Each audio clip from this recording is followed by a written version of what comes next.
Lá fora, no meio da poeira e do lixo, havia agora 4 cães. Bernard e John caminhavam lentamente de um lado para o outro. Para mim é tão difícil de compreender, de reconstruir, dizia Bernard, como se vivêssemos em planetas diferentes, em séculos diferentes. Uma mãe e toda esta sujeira, e os deuses, e a velhice, a doença, sacudiu a cabeça. É quase inconcebível. Não chegarei nunca a compreender, a menos que você me explique. Que explique o quê? Isto, indicou o pueblo. Aquilo, e dessa vez era a casinha fora da aldeia. Tudo, toda a sua vida. Mas é que devo dizer? Desde o começo, desde a época mais afastada que você possa recordar. Desde a época mais afastada que eu possa recordar. John franziu a testa. Houve um longo silêncio. Fazia muito calor, tinham comido muitas tortilhas e milho doce. Linda disse-lhe: Vem te deitar, nenê. Deitaram-se juntos na cama grande. Canta. E Linda cantou, cantou. No meu estreptococo alado voa a bamburité. E adeus, bebezinho, em breve serás decantado. Sua voz tornou-se cada vez mais indistinta. Houve um ruído forte e ele acordou sobressaltado. Um homem estava em pé ao lado da cama, enorme, pavoroso. Dizia qualquer coisa a Linda, que ria. Ela puxara o cobertor até o queixo, mas o homem tornou a descobri-la. Os cabelos dele pareciam 2 cordas pretas, e em torno do braço tinha uma bonita pulseira de prata com pedras azuis. John gostou da pulseira, mas ainda assim teve medo. Escondeu o rosto contra o corpo de Linda. Esta pousou a mão sobre ele, que se sentiu mais seguro. Empregando aquelas outras palavras que ele não compreendia muito bem, ela disse ao homem: Não com John aqui. O homem olhou para ele, depois novamente para Linda e disse algumas palavras em voz suave. Linda tornou a dizer: Não. Mas o homem inclinou-se para ele, sobre a cama, e sua cara era enorme, terrível. As cordas negras dos cabelos tocavam nas cobertas. Não! Repetiu Linda, e ele sentiu que sua mão o segurava com mais força. Não, não! Então o homem o agarrou por um braço e ele sentiu dor. Gritou. O homem estendeu a outra mão e levantou-o. Linda continuava a segurá-lo e dizia sempre: Não, não! O homem disse umas poucas palavras em tom irritado e de repente as mãos de Linda soltaram. Linda! Linda! Esperneou, torceu-se, mas o homem levou-o até a porta, abriu-a, deitou-o no chão no meio de outra peça e fechou a porta atrás de si. Ele se levantou e correu para a porta. Espichando-se na ponta dos pés, mal pôde alcançar a tranqueta de madeira, levantou-a e empurrou. Mas a porta não se abriu. Linda! Gritou. Ela não respondeu. Lembrava-se de uma peça imensa, um pouco escura. E havia ali grandes armações de madeira, às quais estavam atados cordões e uma porção de mulheres em redor, tecendo cobertores, disse Linda. Esta mandou que ele se sentasse ao canto com as outras crianças, enquanto ela ia ajudar as mulheres. Ele brincou um bom tempo com os garotinhos. De repente começaram a falar muito alto, e lá estavam as mulheres empurrando Linda, e ela estava chorando. Linda dirigiu-se para a porta e ele correu atrás. Perguntou-lhe por que elas estavam zangadas. Porque eu quebrei qualquer coisa. E então ela também se enraiveceu. Como é que eu ia saber, Linda?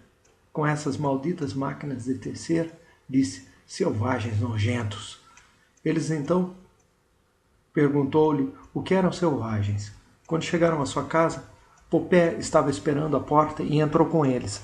Trazia uma cabaça grande cheia de uma coisa que parecia água, mas não era água. Era uma coisa que tinha mau cheiro, queimava a boca, fazia a gente tossir. Linda bebeu e também Popé, e então Linda riu muito e falou muito alto. Depois ela e Popé foram para outra peça. Quando Popé foi embora, ele entrou. Linda estava deitada na cama e dormia tão profundamente que ele não pôde acordá-la. Popé vinha com frequência. Dizia que a coisa que trazia na cabaça se chamava mescal, mas Linda dizia que deveria chamar-se soma, com a diferença que deixava a gente doente depois.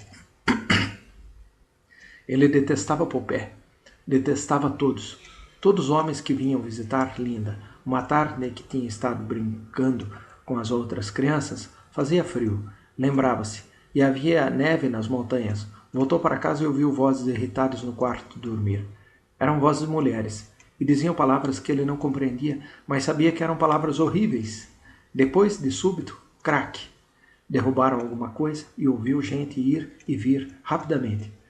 Houve um novo estrondo e depois um barulho semelhante ao produzido quando se dá numa mula, mas não tão seco. Então Linda gritou: "Ah, não, não, não!" Ele correu para dentro do quarto. Havia 3 mulheres vestidas com mantos escuros. Linda estava deitada. Uma das mulheres segurava-lhe os pulsos. Outra estava deitada, atravessada sobre suas pernas, para que ela não pudesse dar pontapés. A terceira batia-lhe com um chicote 1, 2, 3 vezes. E de cada vez Linda gritava, chorando. Ele puxou as franjas do manto da mulher. Por favor, por favor." Com a mão livre, a mulher manteve a distância. O chicote desceu e de novo Linda gritou. Ele agarrou a enorme mão bronzeada da mulher e mordeu com toda a força. Ela deu um grito, libertou a mão com uma sacudida e empurrou com tamanha violência que o fez cair. Enquanto estava caído no chão, a mulher deu-lhe 3 chicotadas. Doeram-lhe mais que tudo que já havia sentido, como fogo. O chicote sibilou novamente e desceu. Dessa vez, porém, foi Linda quem gritou. "Mas por que elas queriam te fazer sofrer, Linda?" perguntou aquela noite. Ele chorava porque os vergões vermelhos do chicote nas costas ainda lhe doíam horrivelmente. Mas também chorava porque as pessoas eram tão más e injustas e porque ele era apenas um menino e não podia fazer nada contra elas. Linda também chorava. Ela era grande, mas era bastante forte para lutar contra as 3. Para ela também não era justo. Mas por que elas queriam te fazer sofrer, Linda? Não sei. Como é que eu vou saber? Era difícil ouvir o que ela dizia, porque estava deitada de bruços com o rosto no travesseiro. Disseram que esses homens são os homens delas. Continuou, e não parecia estar falando com ele. Parecia estar falando com alguém que estivesse dentro dela mesma. Uma conversa comprida que ele não compreendeu, e por fim recomeçou a chorar, mais alto que nunca. "Ah, não chores, Linda, não chores." Chegou-se para ela, passou-lhe o braço em volta do pescoço. Linda deu um grito. "Ah, cuidado, meu ombro! Ah!" E repeliu-o bruscamente. Sua cabeça bateu na parede. "Pequeno idiota!" gritou ela, e de repente começou a dar-lhe tapas. Zás! Zás! "Linda!" exclamou ele. "Ah, mãe, não faça isso. Eu não sou tua mãe. Não quero ser tua mãe." "Mas, Linda..." "Ah." Ela deu-lhe uma bofetada. "Transformada numa selvagem", vociferou, "tendo filhos como um animal. Se não fosse por tua causa, eu poderia ter ido procurar um inspetor, poderia ter saído daqui, mas não, com o bebê, teria sido vergonhoso demais." Viu que ela ia bater-lhe outra vez e levantou o braço para proteger o rosto. "Não, Linda, não, não, por favor." "Animalzinho." Ela baixou-lhe o braço, descobrindo-lhe o rosto. "Não, Linda." Fechou os olhos esperando o golpe, mas o golpe não veio. Ao cabo de um instante, abriu os olhos e viu que ela o fitava. Tentou sorrir, repentinamente, ela envolveu em seus braços e cobriu de beijos. Às vezes, durante dias, Linda nem sequer se levantava.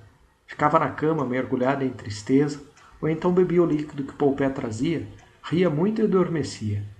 Algumas vezes vomitava, com frequência esquecia-se de lavá-lo, e não havia nada que comer, a não ser tortilhas frias. Lembrava-se da primeira vez que ela achara aqueles bichinhos nos seus cabelos, como ela gritava. Gritava! Os momentos mais felizes eram aqueles em que ela lhe falava sobre o outro lado. E a gente pode mesmo ir voar sempre que tiver vontade, sempre que tem vontade. E ela lhe falava na linda música que saía de uma caixa, em todos os jogos encantadores que havia, nas coisas deliciosas para comer e beber, na luz que aparecia quando se apertava uma pequena coisa na parede, nas imagens que era possível não só ver, mas também ouvir, tocar, cheirar, em outra caixa para fazer cheiros agradáveis, nas casas róseas, verdes, azuis, prateadas, altas como montanhas, ela lhe contava como todos eram felizes, sem que jamais alguém estivesse triste ou zangado. Como cada um pertencia a todos, falava-lhe de caixas em que se podia ver e ouvir o que se passava do outro lado do mundo, de bebês em lindos bocais limpos, tudo tão limpo, sem maus cheiros, sem sujeira. E lhe contava que ninguém se sentia só, mas todos viviam juntos, alegres e felizes, como durante as danças de verão aqui em mau país, mas muito mais felizes, com a felicidade permanente, cada dia, todos os dias. Ele a ouvia ora a fio, e por vezes quando ele e as outras crianças estavam cansados de brincar, um dos velhos do pueblo falava-lhes, com aquelas outras palavras, do grande transformador do mundo e da longa luta entre a mão direita e a mão esquerda, entre o úmido e o seco, do Auonawiloana, que uma noite, só com o pensamento, fez um nevoeiro espesso, e desse nevoeiro criou em seguida o mundo, da Mãe Terra e do Pai Céu, de Ayuyuta e Marsalema, os gêmeos da guerra e do acaso, de Jesus, de Pocong, de Maria Itznateli, a mulher que se faz novamente jovem, da Pedra Negra de Laguna e da Grande Águia e de Nossa Senhora de Acoma. Histórias estranhas, tanto mais maravilhosas para ele, porque eram contadas por meio daquelas outras palavras e por isso menos completamente entendidas. Deitado na cama, ele pensava no céu e em Londres, em Nossa Senhora de Acoma e nas fileiras e mais fileiras de bebês, em bonitos bocais bem limpos, em Jesus voando para o alto e em Linda também voando, no grande diretor mundial de incubação e em Auonawilona. Muitos homens vinham visitar Linda. Os meninos começavam a apontá-la com o dedo, empregando também aquelas outras palavras estranhas. Diziam que Linda era má, chamavam-na por nomes que ele não compreendia, mas que sabia serem nomes feios. Um dia cantaram uma cantiga sobre ela, várias vezes seguidas. Ele atirou-lhe pedras, os meninos revidaram. Uma pedra pontuda cortou-lhe o rosto. O sangue não parava de correr. Ficou todo coberto de sangue. Linda ensinou-o a ler. Com um pedaço de carvão e lenha, ela desenhava figuras na parede. Um animal sentado, bebendo um bocal. Depois escrevia letras. O gato está no mato. O bebê está no bobo. Ele aprendia depressa e com facilidade. Quando soube ler todas as palavras que ela escrevia na parede, Linda abriu sua grande caixa de madeira e tirou debaixo daquele esquisito calção vermelho que não usava nunca um livro pequeno e fino. Ele já ouvira muitas vezes. Quando fores maior, tinha ela dito, poderás lê-lo. Bem, agora ele já estava bastante grande. Sentiu-se orgulhoso. Receio que não aches isso muito interessante, mas é só o que eu tenho, disse ela. Suspirou. Se pudesse ver as lindas máquinas de leitura que temos em Londres. Ele começou a ler. O condicionamento químico e bacteriológico do embrião. Instruções práticas para os trabalhadores beta dos depósitos de embriões. Precisou de um quarto de hora só para ler o título. Atirou o livro no chão. Livro nojento! Livro nojento! Exclamou e pôs-se a chorar. Os garotos continuavam cantando sua horrível cantiga acerca de Linda. Às vezes também faziam troça dele por andar tão maltrapilho. Quando ele rasgava as roupas, Linda não sabia remendá-las. No outro lado, dizia ela, as pessoas atiravam fora as roupas rasgadas, compravam outras, novas. Esfarrapado! Esfarrapado! Gritavam-lhe os meninos. Mas eu sei ler, dizia consigo mesmo, e eles não sabem. Nem sequer sabem o que é ler. Era-lhe mesmo fácil se se concentrava suficientemente na ideia de saber ler. Fingir que não se importava quando os outros o debicavam. Pediu a Linda que lhe desse novamente o livro. Quanto mais os garotos o apontavam com o dedo, mais se aplicava à leitura. Logo se achou em condições de ler perfeitamente bem todas as palavras, até as mais compridas. Mas o que significavam? Interrogava Linda. Porém, mesmo quando ela podia responder, isso não lhe esclarecia muito. E, em geral, ela era absolutamente capaz de responder. O que são produtos químicos? Perguntava ele. Ah, são coisas como sais de magnésio e álcool para manter retardados os deltas e ys, e carbonato de cálcio para os ossos, e todas as coisas do mesmo gênero. Mas como é que são feitos os produtos químicos, Linda? De onde é que eles vêm? Bom, isso eu não sei. Eles estão em frascos. E quando os frascos se esvaziam, manda-se buscar mais um depósito de produtos químicos. É o pessoal do depósito que o faz, penso eu. Ou se não, mandam buscá-lo na fábrica. Mas não sei bem. Nunca estudei química. Meu trabalho sempre foi com os embriões. O mesmo acontecia com todas as outras coisas sobre as quais ele a interrogava.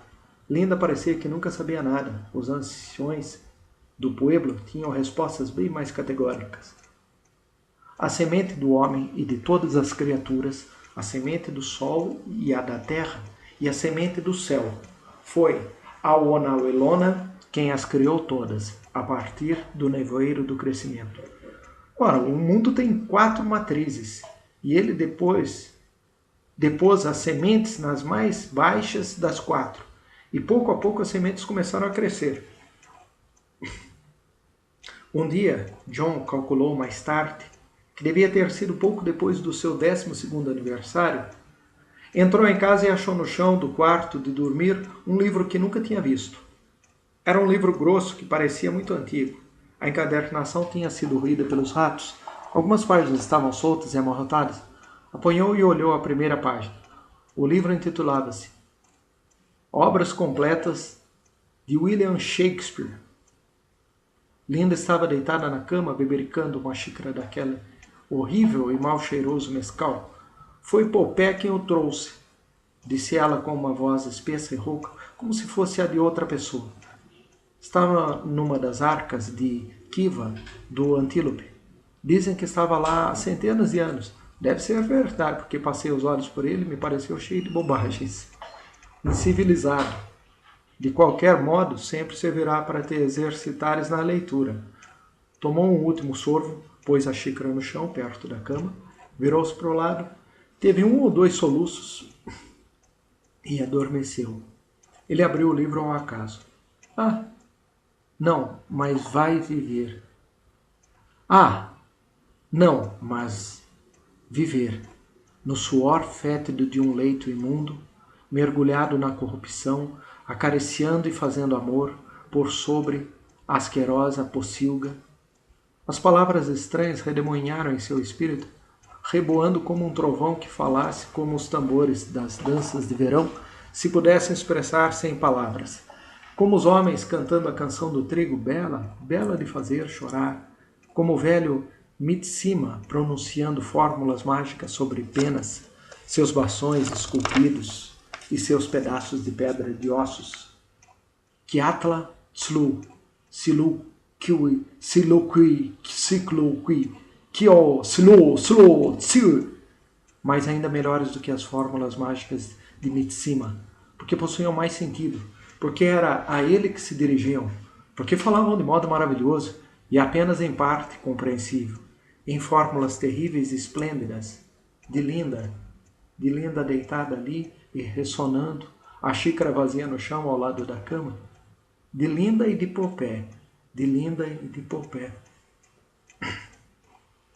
Cada vez mais odiava Popé. Um homem pode prodigalizar sorrisos e não ser mais que um celerado. Traidor, devasso, acelerado, sem remorsos e sem entranhas. O que significam exatamente essas palavras? Não sabia bem. Mas sua magia era poderosa e continuava retumbando em sua cabeça. E de algum modo, era como se nunca houvesse antes realmente odiado Popé, como se não o houvesse verdadeiramente odiado, porque nunca pudera dizer quanto o odiava. Agora, porém, ele tinha aquelas palavras, que semelhavam rufar de tambores, cantos e fórmulas mágicas. Aquelas palavras e a estranha história de onde eram tiradas. Histórias que não tinham nem pé nem cabeça para ele, mas ainda assim era maravilhosa. Davam-lhe uma razão para odiar Popé, tornavam seu ódio mais real, tornavam mais real o próprio Popé.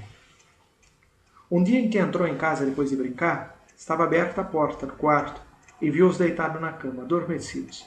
Linda, bem branca, Popé quase preto, ao lado dela, um braço passado sobre seus ombros, a outra mão bronzeada descansando sobre seu peito, e uma das tranças dos compridos cabelos do homem atravessada na garganta de Linda, como uma serpente negra que tentasse estrangulá-la. A cabaça de Popé e uma xícara estavam no chão, perto da cama. Linda ressonava. Pareceu-lhe que seu coração se desvanecera, deixando um vácuo. Sentia-se vazio, com frio, um pouco nauseado, tonto. Encostou-se na parede para firmar-se, traidor, devasso, sem remorsos. Como tambores, como os homens cantando o encantamento do trigo, como fórmulas mágicas. As palavras repetiam-se em sua cabeça. Depois da sensação de frio, sentiu subitamente um grande calor. Estava com as faces ardendo sob o afluxo do sangue. O quarto girava e escurecia diante de seus olhos. Rangeu os dentes. Vou matá-lo. Vou matá-lo. Eu vou matá-lo. Repetia sem cessar. E subitamente lhe ocorreram outras palavras. Quando ele estivera embriagado a dormir, ou em sua cólera, ou no incestuoso prazer de seu leito. As fórmulas mágicas estavam de seu lado. A magia explicava e dava ordens. Voltou para a peça da frente. Quando ele estivera embriagado a dormir. A faca de cozinha estava no chão, junto à lareira. Pegou, encaminhou-se novamente para a porta, nas pontas dos pés. Quando ele estiver embriagado e dormir, atravessou o quarto correndo. Golpeou. O sangue. Golpeou de novo enquanto Popé se acordava num arranco. Levantou a mão para golpear mais uma vez, porém sentiu seu pulso agarrado, dominado e torcido. Não podia se mover. Achava-se preso numa armadilha e ali estavam os olhinhos negros de Popé, muito próximos, cravados nos seus. Desviou o olhar. Havia 2 talhos no ombro esquerdo de Popé.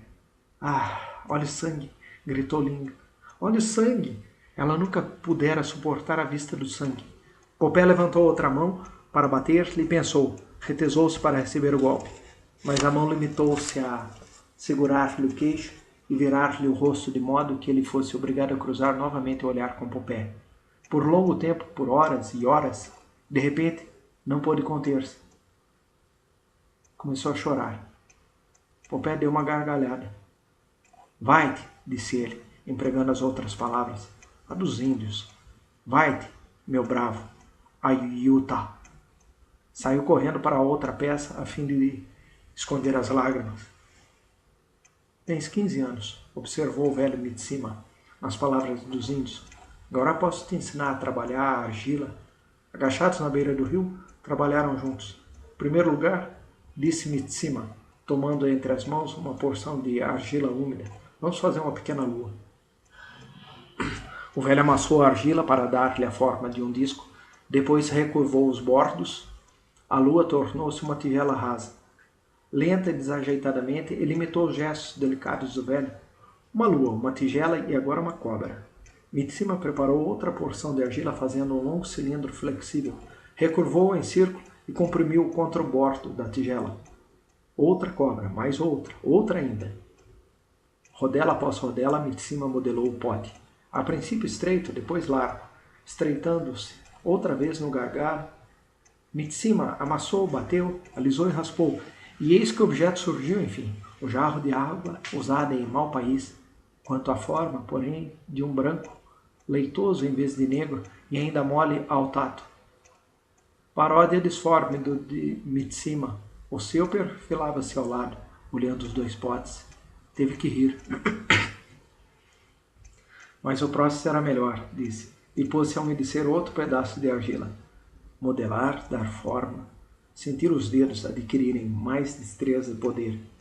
Isso lhe dava um prazer extraordinário. A, B, C, vitamina D. Cantava para si mesmo enquanto trabalhava.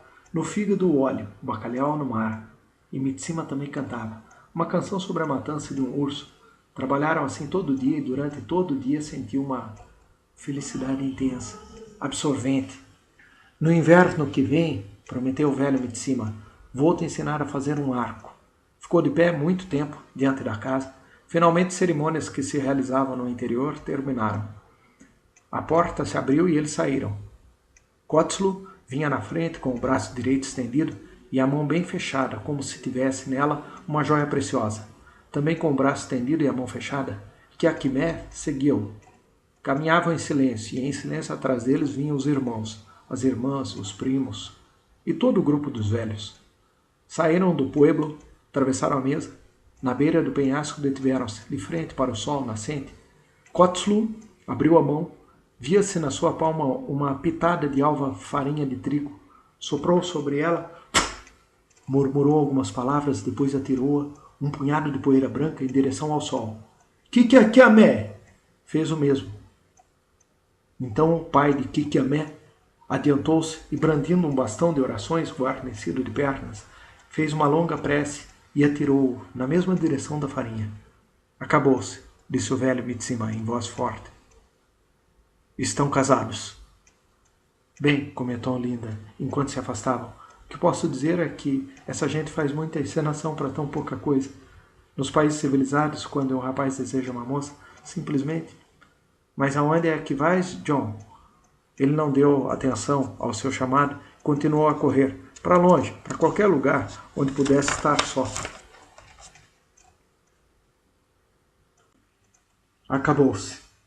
As palavras do velho Mitsima martelavam em seu espírito. Acabou-se. Acabou-se. Em silêncio e de longe, mas violentamente, desesperadamente, havia amado Kiakimé. E agora estava acabado. Ele tinha 16 anos. Por ocasião da lua cheia, na quiva do antílope, iam ser ditos segredos. Segredos iam ser realizados e sofridos. Eles iam baixar a Kira, meninos, e de lá sairiam homens. Os rapazes estavam todos com medo e ao mesmo tempo impacientes. Por fim chegou o dia, o sol se pôs e a lua surgiu. Ele foi com os outros. Homens mantinham-se de pé, sombrios, na entrada da quiva. A escada mergulhava nas profundezas iluminadas por um clarão vermelho. Já os primeiros rapazes tinham começado a descer. De repente um dos homens avançou, pegou-o pelo braço e puxou-o para fora da fileira. Ele escapou e voltou ao seu lugar junto dos outros. Então o homem bateu-lhe. Puxou-o pelos cabelos. Não para ti, cabelo branco. Não para o filho da cadela, disse outro homem. Os rapazes riram. Vai-te! E como ele ficasse perto do grupo, os homens gritaram novamente. Vai-te! Um deles abaixou-se, pegou uma pedra, atirou-a. Vai-te! Vai-te! Choveram pedras. Sangrando, ele fugiu noite adentro. Da quiva iluminada pelo clarão vermelho vinha um rumor de cantos. Os últimos rapazes desceram a escada. Ele estava inteiramente só. Inteiramente só, fora do pueblo, na planície nua da mesa. O rochedo lembrava ossamentas embranquecidas ao luar. Lá embaixo, no vale, os coiotes uivavam à lua. Ele estava ainda dolorido das suas contusões, os ferimentos recebidos sangravam ainda, mas não era pela dor que ele soluçava. Era porque estava inteiramente só, porque havia sido escorraçado sozinho para aquele mundo sepulcral de rochas e luar. À beira do precipício sentou-se. Tinha a lua pelas costas, mergulhou o olhar na sombra negra da mesa, na sombra negra da morte. Não precisava dar mais que um passo, um pequeno salto. Estendeu a mão direita ao luar. Do corte do pulso o sangue ainda escorria. A pequenos intervalos caía uma gota escura, quase sem cor, na luz morta. Uma gota, outra, outra. Amanhã, e amanhã, e ainda amanhã. Tinha descoberto o tempo, a morte e Deus. Só, sempre só, dizia o jovem. Essas palavras despertaram um eco doloroso no espírito de Bernard. Só, só. E também respondeu num impulso confidencial. Terrivelmente só. Eu também, respondeu num impulso confidencial. Você também? John mostrou-se surpreso. Pensei que no outro lado... É que Linda sempre dizia que lá ninguém jamais estava só. Bernard corou, contrafeito. Você vê, disse balbuciando e desviando os olhos. Eu acho que eu sou um pouco diferente da maioria das pessoas. Quando por acaso alguém é diferente desde a decantação? Sim, é isso mesmo. O jovem confirmou com um sinal de cabeça. Se uma pessoa é diferente, é fatal que ela se torne solitária. A gente é tratado de um modo abominável.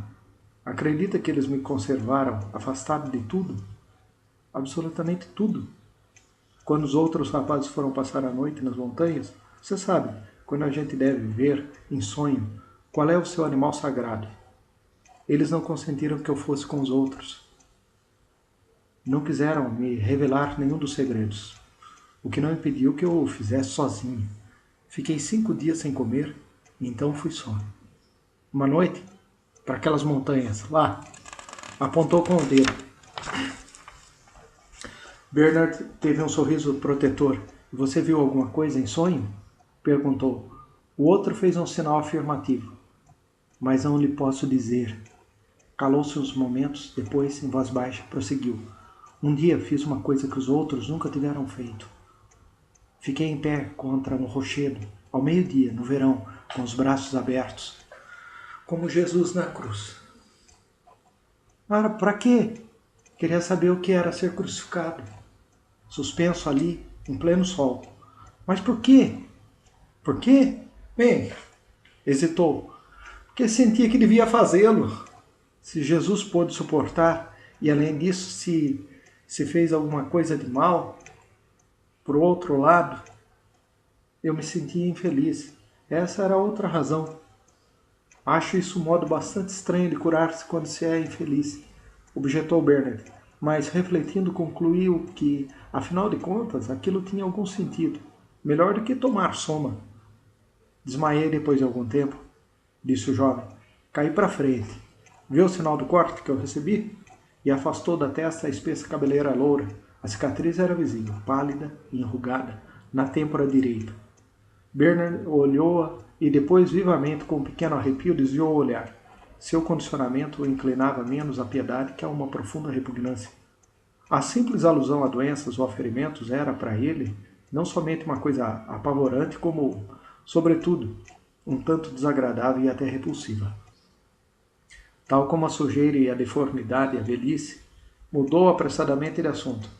Será que não lhe agradaria vir conosco para Londres? Perguntou, dando o primeiro passo de uma campanha cujo plano estratégico ele tinha começado a elaborar secretamente desde que, na pequena casa, compreendera que devia ser o pai do jovem selvagem. Não lhe agradaria isso? A fisionomia do rapaz iluminou-se. Você fala sério? Certamente. Isto é, se eu puder obter autorização. E Linda também? Bom, hesitou, preso de dúvidas. Aquela criatura repugnante. Não era possível. A menos que ocorreu-lhe de súbito que o próprio fato de ser ela assim tão repugnante poderia constituir um grande trunfo. Mas claro, exclamou, compensando sua hesitação inicial com excesso de cordialidade ruidosa. O jovem suspirou profundamente.